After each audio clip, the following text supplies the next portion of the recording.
Jordan के king Abdullah II से प्रधानमंत्री नरेंद्र मोदी ने बात की है। इस वक्त की बड़ी खबर, गाजा को लेकर पीएम मोदी ने जॉर्डन के किंग अब्दुल्ला II से बात की है।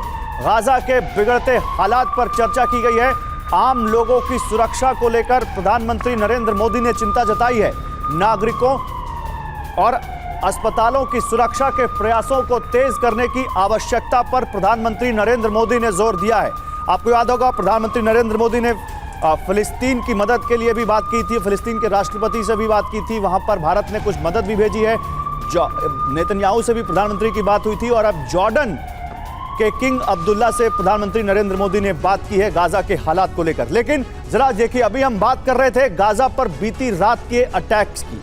ये रविवार की रात की 5 तस्वीरें हैं। 332 ठिकानों पर वहां पर हमला हुआ है। इजरायल के जंगी जहाज रात भर गाजा पर बम की बारिश करते रहे और ये उस बम के बारिश के बाद के विध्वंस की तस्वीरें हैं, जहां पर बिल्डिंग्स बिल्कुल वहां पर गुब्बारों की तरह फूटती रही और अस्पतालों में या आसपास उसके किस तरह से लोग सहम गए। आप देखिए, ये तस्वीरें बीती रात की हैं। आईडीएफ ने ये तस्वीरें जारी की हैं। 400 से ज्यादा लोगों की मौत की खबर है। 3 अस्पतालों के पास हमले हुए हैं। 30 से ज्यादा लोग जबालिया कैंप में मारे गए हैं और पूरा इलाका ये गाजा का कुछ इस तरह से थर्रा उठा है। ये रविवार की रात की तस्वीरें जो हम आपको दिखा रहे हैं। लेकिन इसके बाद भी अभी भी ये लड़ाई रुकी नहीं है। अभी भी लगातार ये हमले हो रहे हैं। हमास के ठिकाने तबाह करने के लिए लगातार यहां पर अब इजरायल की जो एयर स्ट्राइक है वो जारी है। बंधकों को छुड़ाने की कोशिशें भी इस बीच तेज हो गई है। देखिए, एक बड़ी खबर, बंधकों को छुड़ाने की कोशिशें तेज हो गई हैं। हमास के कब्जे में 200 लोग हैं, ये कहा है आईडीएफ ने। हमास के कब्जे में 200 लोग हैं, 200 से ज्यादा है इनफैक्ट वो कह रहे हैं। और बल्कि यहां पर वो कह रहे हैं कि अब बंधकों को हम किसी भी तरह छुड़ाएंगे। बंधक बहुत बड़ा यहां पर इस पूरे युद्ध का सबसे जो कह सकते हैं सेंटर है या धुरी है इस पूरे मामले की, इस पूरे कॉन्फ्लिक्ट की, वो ये बंधक हैं। और इन बंधकों को छुड़ाने के ऊपर ही ये युद्ध तेज होगा नहीं होगा ये टिका हुआ है, क्योंकि ये बंधक केवल इजरायल के नहीं हैं। इन बंधकों में कई देशों के नागरिक हैं और यही सबसे बड़ा नेगोशिएशन है क्या?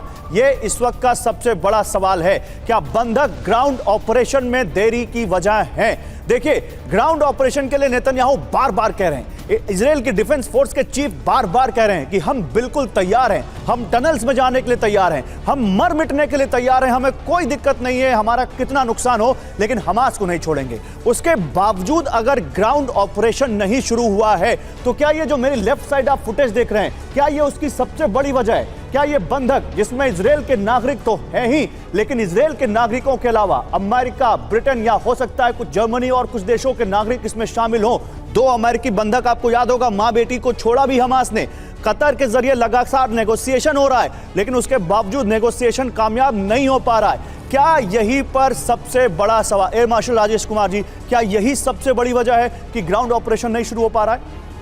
देखिए, जो बंधक हैं उनका क्या अंजाम होगा ये तो कोई अभी कह नहीं सकता, लेकिन ज़रूर जो नेगोशिएशन चल रही हैं मेरे हिसाब से वो इसलिए सफल नहीं हो पा रही हैं क्योंकि एक तो जो हमास है उसकी जो डिमांड्स हैं वो बहुत ज़्यादा हैं और उससे वो उतरने के लिए तैयार नहीं है।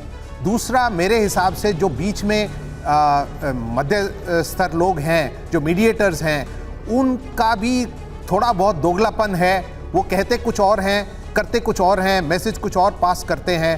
तो मेरे हिसाब से ये जो नेगोशिएशन है ये ज़्यादा देर चलने वाले नहीं हैं। या तो इनको खींचे जाने की योजना बनाई हुई है मीडिएटर्स ने, लेकिन जो गाजा में जो ग्राउंड ऑपरेशन है उसको रोका इसीलिए गया है कि अमेरिका ये चाहता है कि ये युद्ध ज़्यादा ना फैले। वो चाहता है कि हिजबुल्ला, ईरान और बाकी सारी जो तरफों से आईडीएफ पर अटैक्स की योजना बनाई जा रही है, जैसे आपके प्रोग्राम ने बताया, आईसिस, हिजबुल्ला, हमास तीनों इकट्ठा होकर के एक विध्वंसक वार मारना चाहते हैं। मेरे हिसाब से अमेरिका ये चाहता है कि जब तक इस वॉर को सीमित ना किया जाए और पक्के अच्छा सर, ये assurances ना देखिए, मिले, ये भी तब आयरनी है सर। गाजा का ऑपरेशन शुरू ना हो। अब ये भी कितनी बड़ी यहाँ पर आयरनी है, कितना बड़ा विरोधाभास है, या युद्ध की डिप्लोमेसी शायद इसी को कहते हैं, जहां 2+2 4 नहीं होता। अब देखिए, बंधक किसके छूटे हैं? अमेरिका के छूटे हैं। और नेगोशिएशन कौन कर रहा है? दोहा कर रहा है, कतर कर रहा है। और उसी की राजधानी दोहा में वो हमास के तमाम लीडर्स बैठे हुए हैं, और वही कतर जिससे अमेरिका भी बात कर रहा है और जो हमास भी जिससे बात कर रहा है। और छूट किसके बंधक रहे हैं? बंधक छूट रहे हैं अमेरिका के। अब ये क्या डिप्लोमेसी है? 18 देशों से अमेरिका ने लगभग बात कर ली अपने बंधकों को छुड़ाने के लिए। लगातार वो ग्राउंड ऑपरेशन को हॉल्ट किए हुए इजराइल को बोल रहा है, नहीं तुम एक कदम आगे नहीं बढ़ोगे। लगातार वो सामान भेज रहा है, ट्रक कैरियर के एयरक्राफ्ट कैरियर भेज दिए उसने, वहां पर लगातार उसने एयरक्राफ्ट भेज दिए, तमाम तरह के साजो सामान, हथियार, गोला बारूद, आर्मर्ड व्हीकल, पता नहीं क्या क्या भेज दिया। उसके बावजूद वहां पर देखिए युद्ध रुका हुआ है, यानी अभी जमीनी कार्रवाई रुकी हुई है, क्योंकि शायद ये बंधकों का कोई खेल पीछे चल रहा है। अब ये डिप्लोमेसी देखिए आप क्या है, यहां पर एक देश जो हमास के साथ भी है और एक देश जो अमेरिका के लिए भी वहां नेगोशिएशन कर रहा है।